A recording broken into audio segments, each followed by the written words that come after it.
ready. With Donovan getting healthy again, was that the plan all along to have both him and Ronnie back on punts? No, it wasn't. You know, Donovan was our returning starter, so obviously when he got hurt, we went with Ronnie. And then, you know, just based on the fact that we're playing these spread rugby guys that can spread all around the field, we wanted to put the two returners back there. You know, obviously their punter had put the ball, you know, I think they pinned Iowa down there like 7 times or something, so we didn't want that to happen to us. So we went with the two returner look, and it worked out really well.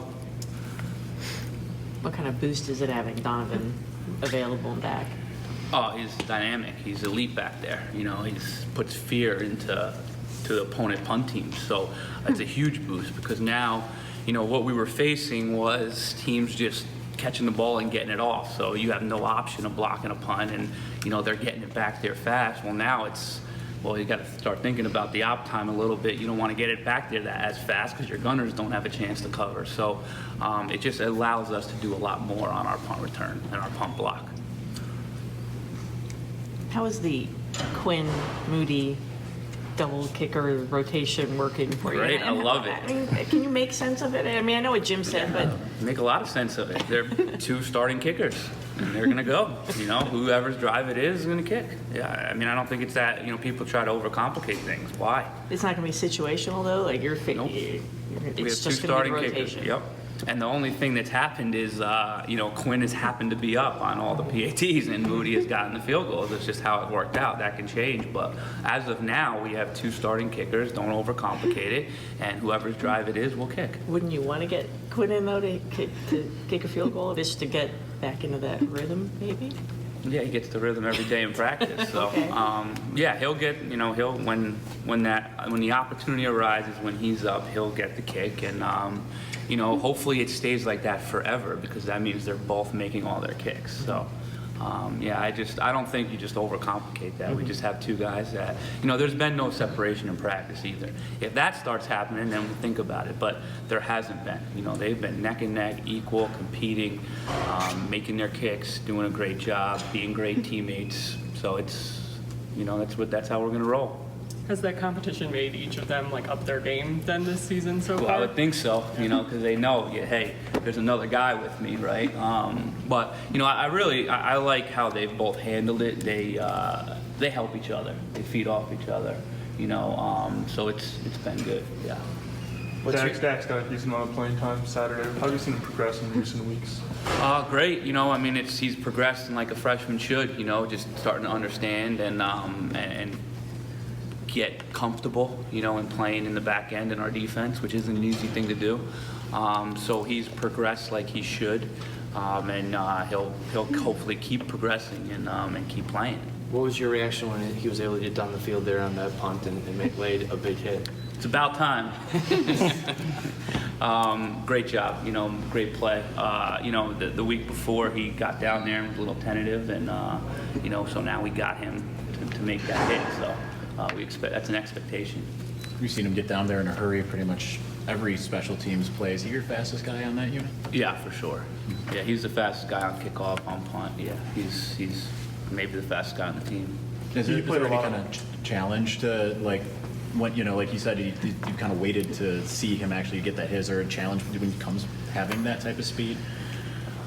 Yeah, there's a challenge because obviously you can't be running that fast all the time and make a tackle if the guy sees you, right? He's going to sidestep you. So, you know, you got to understand when you can take a shot like that, when you can't take a shot like that, so you don't miss it and give a vertical seam and stuff like that. So, you know, that's all being coached, being put in those positions in practice and being able to adapt to it. He was fortunate that he was in a great position to take a shot like that, and he did, which is great to see now because next time he's in it, he'll feel it and be able to do it again. He played a lot on third downs. What makes you comfortable in putting him in those situations? He's a great cover guy. You know, he's got elite coverage skills. You know, his thing is, you know, just making sure we're training his eyes and he understands what route combinations could possibly be coming based on who he's defending, splits, all that stuff.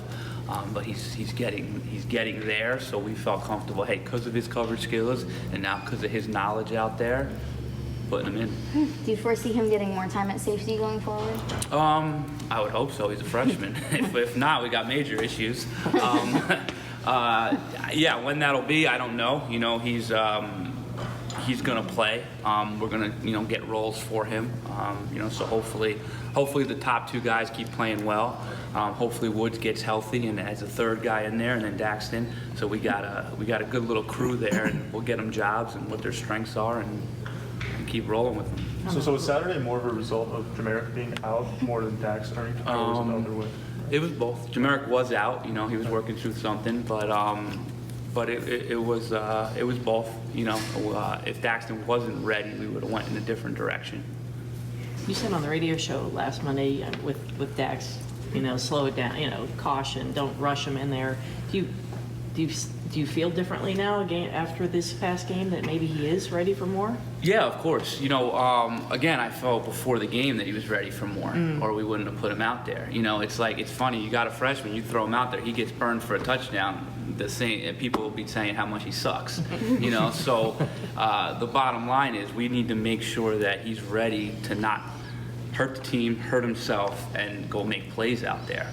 He's in the back end. It's not like you can hide him, So, but going into the game, we felt comfortable. I wasn't nervous at all. I felt like the role that we were going to ask him to do, he was going to do and do it at a high level, and he did. Where's Woods to go this week? He's still working through some stuff, but we're hoping. He was out there moving around yesterday. So in Dax's development, what are you looking for from him to be comfortable with putting him off the field? What more in his development? Just getting comfortable. Just being able to adjust to motion, to the things that people are doing against us, to how teams attack us, things of that nature. Just getting more and more comfortable. But he's, again, he's above and beyond what you would normally expect out of a freshman. We're very, very happy with him. Has he played some nickel too? Are those things kind of interchangeable, safety and nickel, or Yeah, different skill sets? That's a good question. Actually, it's two different skill sets, but they're kind of our safety skill set, if that makes sense. It's a bigger, more physical cover guy. Brad Hawkins played the nickel in the first couple games. Josh can also do that. Daxton would be another guy that can play that spot, which we term the nickel, but it's a bigger physical cover guy. How much is it with Dax or any freshman? You kind of alluded to it already. He was in a similar situation against Wisconsin, but then this week he made that big hit on special teams. Yes. How much is it making sure that they know what their mistakes are, but that they're learning from them and not repeating them? Yeah, that's football. Great football players don't make the same mistake twice. The elite ones. They learn from whatever it is, and they fix it right away. He was able to do that, which is huge. Obviously, it's a very fluid game where there's a lot of things going on, so mistakes are going to happen. And it's our job as coaches and then the players' job to adapt from anything that happens and get it fixed. Where do you draw your special teams ideas from, and are you able to assess the landscape? See other things around college football or even the NFL that you can implement even during the season, yeah, week to week? Of course. We like to stay cutting edge on special teams. We like to do some different things and not be traditional as much. So we take all the top plays on special teams in college football and in the NFL and cut it up, and I sit there and we'll watch it, on Mondays. See if we can draw anything. Self-scout is big for us. It's like, hey, how are they going to attack? How many times have we done something like this, something like that? And then being able to adapt and change based on what we think we're going to be attacked. We try to stay dynamic, cutting edge, and change up what we can, but still stay in our foundation of our scheme. How much is that a thing where you can get a significant advantage based off of an innovative scheme? Because it is kind of, they talk about it as the third phase, but it's also sometimes neglected by teams where they're not maybe focused as much on that as say offense and defense. Yeah, very true. We feel that we can take a huge advantage of it. We feel that by changing, especially teams that stay traditional, by changing, they're going to do the same thing, and by us changing, we can take advantage of what they're doing, or force their hand in preparation more, because you only have a small allotted time in special teams a week. So if we can force the preparation over here, maybe we can take advantage over here. So that's a lot of what we do as well. What kind of charge do you get when you see a player like Cochran make that play on Saturday? Incredible. I mean, what else can you ask for as a coach? You know, a guy who obviously has walked on here and worked his butt off on scout teams and found a niche, right? Well, how am I going to help this football team if you're Tyler Conklin? Well, he found out it's kickoff, okay? Well, then he just worked at it and worked at it and worked at it, and then to him to be able to go down and make a huge play like that, you're proud, you're happy, you're gratified that he was able to find that niche. And now you're like, how many other guys can I give that opportunity, you know, and then can seize that opportunity. Do you see a different motivation sometimes with sons of guys who played here, and maybe guys who aren't big contributors? I mean, he's Yeah. obviously on kickoff, but not an Aiden who's starting. But do you see something different, that they want to do something that their fathers did? You know. Of course, I think it's just that's human nature, right? You know, guys that chose to come here and their fathers had played here, they're gonna want to succeed and make the family proud. You know, not just make the team proud, right? So, you know, I think that's definitely evident. What have you seen from Giles in the kick return? He's explosive. You know, he's explosive. He's natural in terms of his ability to get to the ball. You know, really gives us a weapon back there, which we feel like we'll be able to take advantage of throughout the season. And what went into the decision to start, you know, a true freshman at kick returner right away? My loss of hair. No, it's really just, you know, trusting, you know, the other coaches. You know, we kind of get together, Jay and I, and, you know, and talk, and he took a lot of reps, you know, in the fall camp to be able to do that, and in the competition. And then, you know, you just make sure that he can handle catching the ball first and getting as many yardage in the ball security first, and then you hope the explosiveness takes over there. But he's a guy who's been able to handle that, and so we went with it. You said after the Ohio State game, mouth bloodied. What was a similar response after the Wisconsin game defensively? Yeah, you know, I think you know, in that situation, you gotta pick yourself up off the floor immediately. You gotta look in the mirror and you gotta say, what can we do better? What can we all do better? You know, from myself to every player, and you know, you gotta just attack from that moment on. Because if you don't attack, you're gonna keep getting knocked back. And I give credit to our coaches and, you know, Jim. I mean, unbelievable how he handled the team and the coaches. That week, it was like a clinic. I felt, you know, and I told him as a coach, you know, because those guys, we got up and we attacked the team, and we were ready because we know who we are in here, and we knew we got knocked backwards, and there's going to be some self-doubt, right?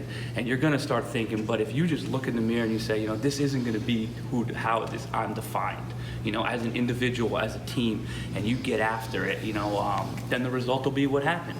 You know, and then we just got to continue to make sure that we remember and learn from that game moving forward. And we got to prepare like we prepared last week. And we got to feel like we felt Monday, even though you're coming off a win. It's got to be the same, you know, focus and determination and attention to detail and everything. You just got to move forward. What do you mean by clinic? Like, you know, I just think like everybody responded. Every single person in this building responded. You know, and that's not common when you get beat like that in a game. That's just what I saw, you know, as an individual. I saw every single person respond and put it on themselves and take it and then work to improve themselves a little bit. And I think every single person in this building last week improved a little bit. And that is very uncommon coming off a loss. That's what. You mentioned how good Brad and Josh have been. Is there anything you've done to try to challenge them to even go to another level or more that you want to see from those two, especially? Josh and Brad? Yeah. You got to ask them that question.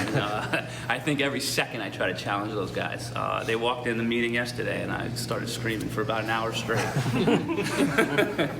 So I think that's my job, yeah. So the way to challenge them is just knowing what's coming, when it's coming, understanding the defensive scheme, how the offense is attacking us, and then bring it with physicality. You know, don't wait for it. Go attack it. Bring it with physicality on a daily basis. I think that's how they can both keep improving.